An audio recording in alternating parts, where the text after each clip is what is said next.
Hello mga kabibig! Welcome back sa ating bagong YouTube channel. Ito ang pinakamaingay ng YouTuber sa balat ng YouTube. Ako si Kabibig, maglebak-lebak na channel with evidence. So eto mga kabibig ha, talagang pinariringgan, hindi nakatiis si Erwin Tulfo na banatan, tirahin yung mga vloggers na bumabanat din sa kanya. At ramdam natin na parang si Maharlika ang pinariringgan ni Erwin Tulfo. Tapos meron doon siyang mention na retired journalist, komentarista, parang si Jason sa din ang pinariringgan ni Erwin Tulfo. Grabe din bumanat si Erwin Tulfo. Oy, talagang pinamumukha ni Erwin Tulfo na mali kayo. Hindi ako nanloko sa kapwa ko, hindi ako na-scam, hindi ko niloko ang bansa natin. So yun ang gustong ipapuntirya ni Erwin Tulfo na ginawa ko lang ito kasi para sa pamilya ko. Nag-TNT ako sa ibang bansa, sa Amerika, para sa pamilya ko.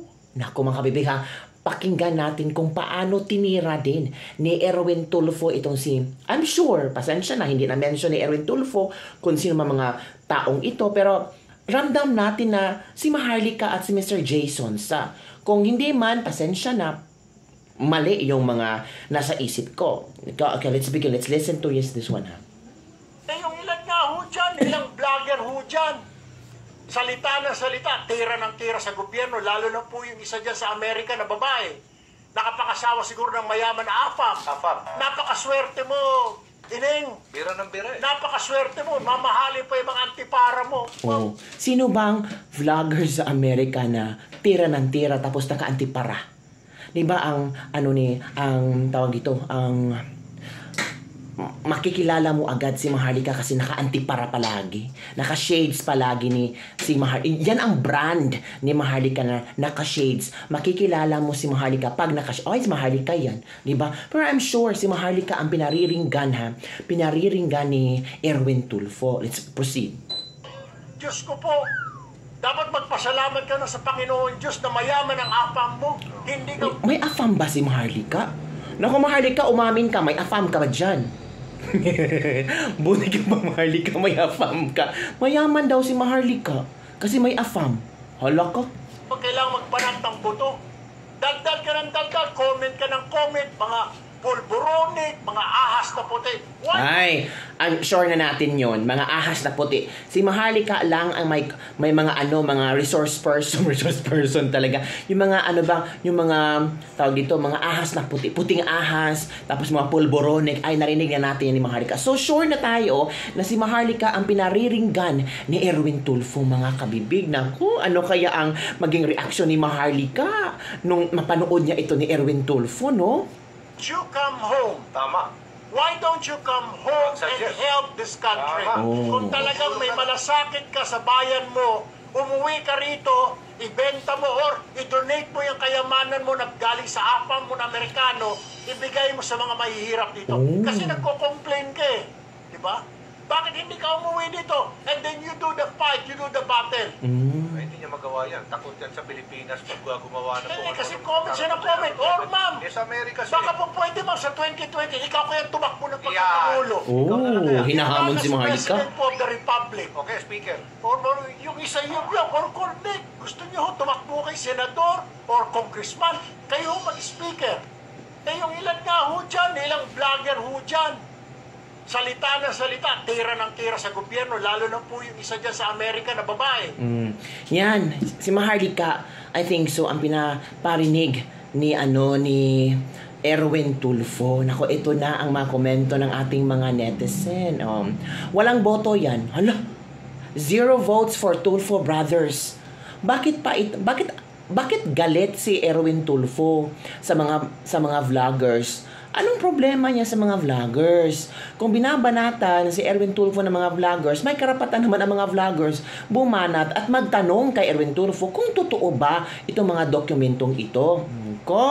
Huwag ka nang palusot, no vote for you. Hala, paano yan? Parang mas lalong napasama si Erwin Tulfo sa statement niya. Ipaliwanag mo kung bakit Erich Sylvester Tulfo. Yun lang. Hindi yung nag-TNT ka. Hala, nalaman namin nag-TNT ka pala sa Amerika. Ikaw ang nagbulgar, hindi kami.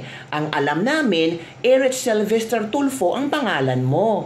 Ito pa, I love Maharlika to the highest level. Sunog si Erwin Tulfo. Nako, no vote for you. We love Tulfo. Suportahan namin. Fake news si Maharlika. May mga supporters din si Erwin Tulfo. Wala nang maniniwala sa iyo, Tulfo. Yung mga kulto mo na lang. May kulto ba si Erwin? Wala namang kulto si Erwin Tulfo. Oy, may mga supporters lang si Erwin Tulfo.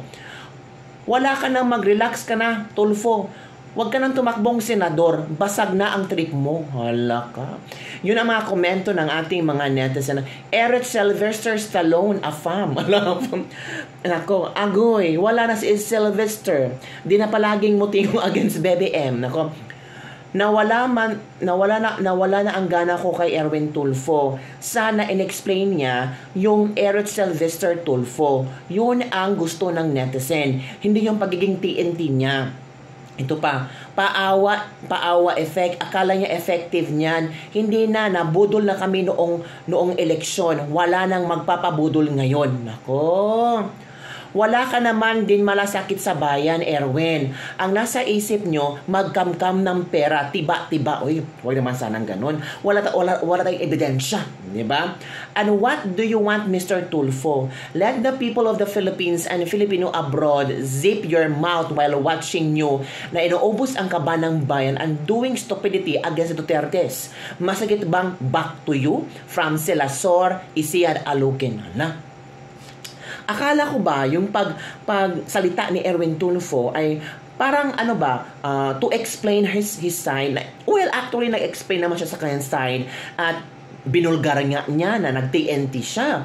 Pero ang gusto ng tao ay malaman kung bakit gumagamit siya ng peking dokumento. Ilang taon ba si Erwin Tulfo sa Amerika? 10 years? 10 years ang TNT, no? Pero bakit may passport? Diba? Marami mga tao na, oo nga, TNT siya, no, for 10 years, pero bakit may passport? Diba pag TNT, walang American passport? Nako, mga kabibig. Bakit may passport daw kung TNT? Nako, mga kabibig. Paano yan lulusutin ni ano? Nako, sabi ba dito, parang iba po yata yung definition ni Congressman Erich ng TNT. Usually, di ba, papasok sa US na naka-tourist visa, tapos mag-overstay yan, TNT na yan. Di po yata kasama ang pamimeke ng birth certificate. Nako, sabi ni Luminous by Trexie Cruz Angeles and aming paglinawan. Totoo naman, di ba? Birth certificate kasi ang pineke. Diba? So, inamin ni Tulfo. Diba? Sa kanyang statement kanina na nag-TNT siya, so parang inamin niya na merong ganong nangyari. Sabi pa ni Dr. Richard and Eric Mata, I agree with you. Dakilang ama pala siya para mapakain ang mga anak at kaya ka doon nagpunta para humahanap ng pagkain ng mga anak mo. Nakaka-insulto naman yata ang sinabi mo niyan sa katrinuhan ng mga Pilipino. Nako. Mula nang umupo ang bangang na presidente at ang numero 1 ayuda king ng Kongreso, napakaraming magnanakaw sa gobyerno. Niloko pala nitong Mr. Tulfo ang identity niya instead of Erwin Tulfo, naging Eric Sylvester. Lahat na lihim na mabubunyag, Mr. Tulfo. Habang nag-TNT ka ng ilang dekada, aba, di ba nasa 10 utos, thou shall not steal? Nakaw ang pangalan ang ginagamit, ang kapal ng mukha, nakapassport pa ka ng American. Baka American spy ka, Erich. Ay, grabe naman yung mga speculations ng mga tao ba? Parang brainstormings ng mga ideas, di ba? Niloko na ang US, pati ang taong bayan sa Pilipinas. Gustong lokohin paawa effect. Wala na akong tiwala sa Tulfo brothers. Front lang nilang tumulong sa mga mahihirap para abot ang political ambitions. Ngayon sa politics na sila, kasama na sila sa mga corrupt administration Marcos. Tahimik sa lentaran pangurakot na administration Marcos. Iba ang TNT kaysa pagpeke ng identity. Tama, sabi ni Rina Bahar, iba ang TNT kaysa pagpeke ng dokumento. Ay, totoo talaga mga kabibig. Nagkaroon siya ng US passport at nag-renew po ng kung ilang beses. Tapos TNT daw? Paano naging TNT ang isang tao nakapag-renew ng passport? Hala? Oo nga. Baka after siyang nag-TNT, nakaisip siya na gumawa ng mga peking documents. Tapos, Kaya naisyuhan ng passport. So panloloko pa rin. Niloloko niya ang Amerika. Parang nilabag niya ang batas sa Amerika. Lie after lie. Sobrang panggagago sa tao. Nako, dakila ka Erwin, gagawin lahat para mapakain ang anak mo. So, level up naman ngayon. Hindi lang may pagkain, pagkakataon at papalarin. Maaring ambunan ito ng sobra-sobra para may pa-travel, luxurious things, puno na naman ang account. Huwag iboto ang mga tulfo. Please, maawa ko sa bansa natin. Nako.